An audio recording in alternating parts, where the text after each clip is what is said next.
Hey, welcome to the Metal Detecting Show. My name is Kieran, and this week I talk about YouTube and dip into magnet fishing. We have a regular tech timeout and of course some news from the world of metal detecting and treasure hunting. So let's get on with the show. Hey, I want to thank you so much for taking the time to listen to my little podcast. I hope I improve every week. If you want to give me feedback or interact with the show, and I hope you do, please reach out to me on Twitter at DetectingThe or Instagram at The Metal Detecting Podcast, or if you want to pop me an email to Kieran at themetaldetectingshow.com. Some updates from previous episodes. Firstly, after last week's episode, I was reading the April edition of the Searcher magazine, hashtag not a paid advertisement, only to come across an article about cleaning iron finds and how experts do it. So if you have a subscription to the Searcher magazine, dip in and give it a read. It's a great little article called Conservation of Iron Finds. Also, you might remember from my Pulse Dive review, I was having issues with my Pulse Dive and I reached out to the Nocta customer service. I just want to let you know I have yet to receive a response there, so I'll try again, but I'm putting this down to the current COVID-19 pandemic and will cut them some slack.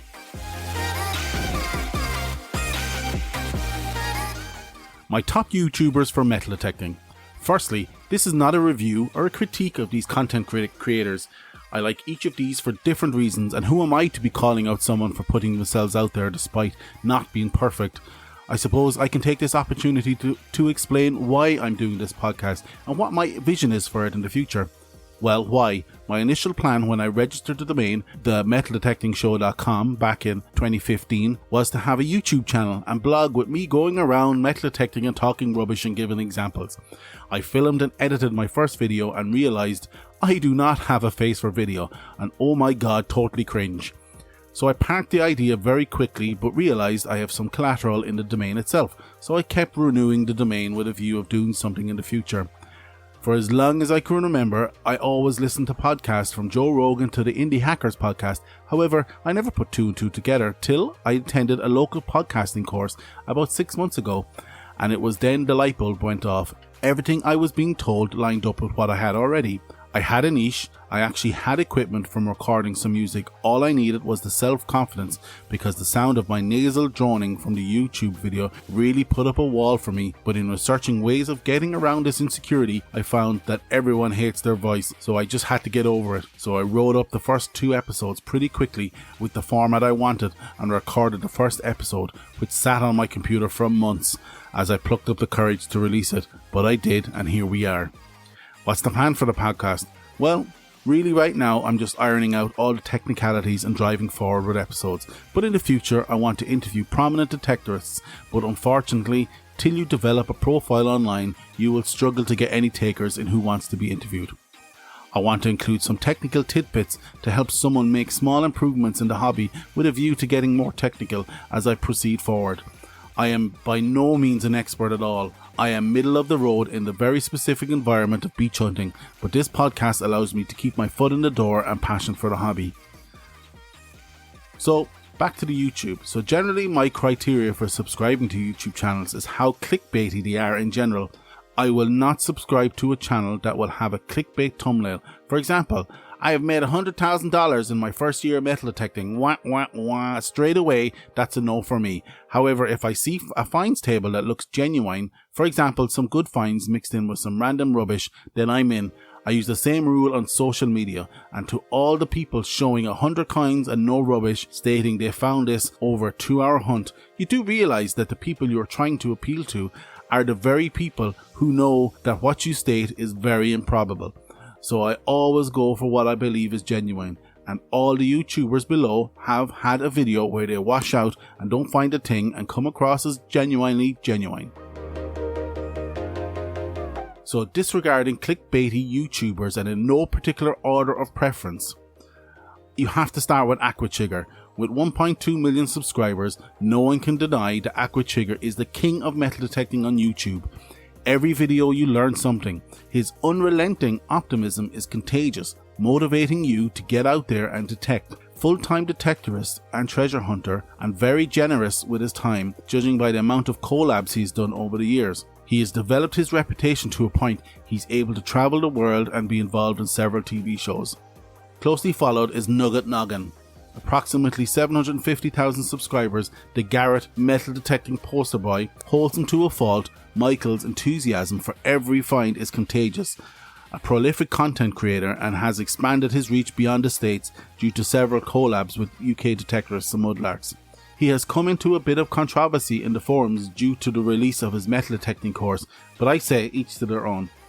Now, Dal MYD or Dal MYD, I'm not sure how we pronounce it, with 10.2 million subscribers, is leading the new wave of detectorists.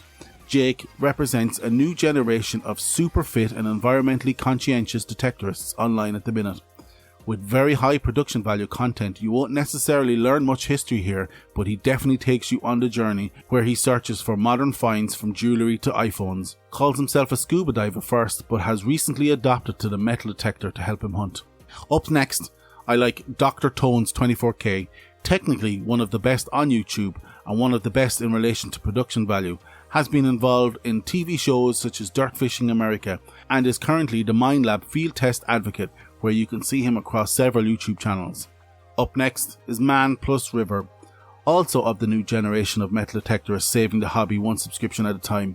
With 4.6 subscribers, Dallas has a great format with great production value and polished content, influencing a new generation of kids to get out there and have fun and detect. If he's not to your taste, you're just too old to understand. Always makes a special effort to return finds to their owner, which makes for a fully compelling content experience from start to finish.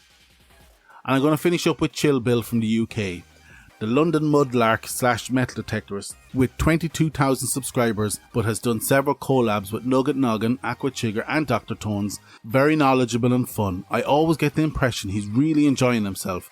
A traditional delivery of chat, dig, find, but Bill is great fun and enthusiastically genuine. So these are just some of the YouTubers I like.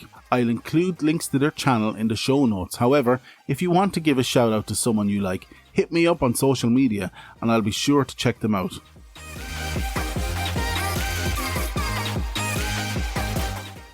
Time for Take Time Out! Magnet fishing. I'm not going to tell you how to magnet fish, but there's not much to it. If you put a magnet on a rope and fire it into a body of water and pull back slowly, hopefully you pick up some nice but generally iron finds. However, I can tell you about magnets and what type of magnets to get and how to size a magnet for your application. The best magnet for magnet fishing is a neodymium magnet. Fact. Neodymium magnets are made from rare earth metals and are considered to be some of the strongest magnets on Earth. Neodymium magnets are vary in type and force, but a common magnet of this kind is the neodymium N52 magnet. There are other types of magnets including ferrite magnets or speaker magnets as I like to call them, but these are considered far weaker than the rare earth neodymium magnets and in my view not suitable for magnet fishing. So how do you rate a magnet? Well, most magnets are rated by physical dimensions and by the pulling force. So an 800 pound magnet does not refer to the magnet's weight, 800 pounds, duh. It relates to the pulling force of the magnet when the whole of the magnet's surface is in contact with the object to be pulled.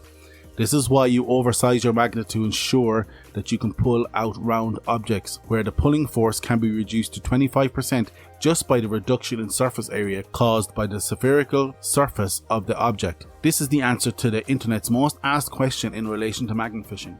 These magnets come in various sizes, but why would I buy an 800 pound magnet when my rope is rated for 150 pounds and I can only lift 100 pounds? You also need to take into account the angle of pull.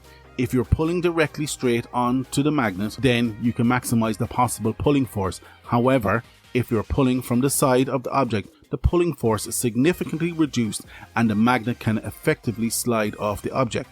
On a side note, this is the same principle that relates to how you use your rope. If you tie a crap knot in your rope, you can reduce the breaking strength to 25% while increasing the wear and tear on the rope, resulting in the rope snapping when you least expect it. Okay, about this point about sizing your magnet. Well, you need to consider the terrain you're searching in. For example, fast moving water will increase drag on the object, effectively increasing the relative mass, which will reduce the effectiveness of your magnet. So pick a magnet that is suitable for the environment you're searching in and suitable for what you want to find. For example, there is no point in having a 1,000 pound magnet if you don't want to be pulling out old bike-sized objects the whole day.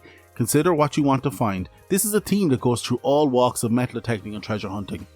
Magnets come in all shapes and sizes, single-sided and double-sided, which is essentially two magnetic surfaces with the rope loop between, but the standard one-sided disc seems to be the best suited and most popular. Talking about the loop, if you purchase your magnet from a magnet fishing website, they will have models that include a loop to tie your rope onto. My whole point here is to ensure you screw this loop in with either Loctite or glue to ensure that it won't come off. And finally, my last comment will be on the rope. Pick a brightly coloured nylon paracord, rated in excess of what you're intending to find, not the magnet's pulling force. Tie a good knot on this, as this will be the weakest point and the first point of failure. My personal setup is an 800-pound magnet on a yellow nylon paracord of about 50 feet in length. Okay, my final point. Safety first. A neodymium magnet has the potential to pinch the finger off you depending on pulling force, so treat these as a volatile object and handle with care. Next up, we chat about the news of the day.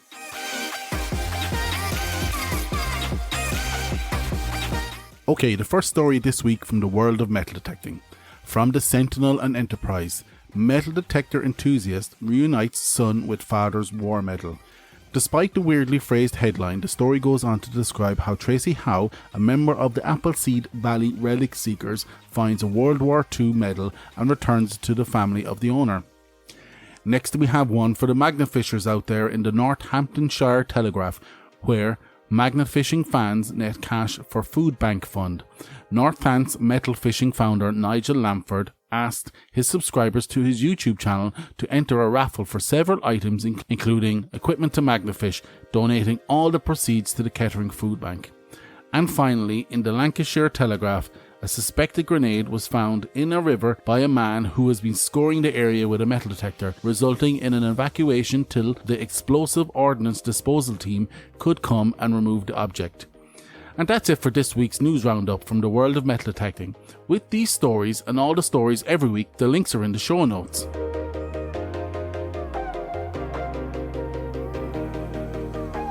Okay folks, I hope you liked this episode of the Metal Detecting Show podcast. Follow us on Twitter at DetectingThe or Instagram at the Metal Detecting Podcast. If you want to contribute or have suggestions for topics to cover, pop us an email to Kieran at themetaldetectingshow.com. That's CIARAN at themetaldetectingshow.com. Don't forget to check out our website, www.themetaldetectingshow.com, for episode show notes.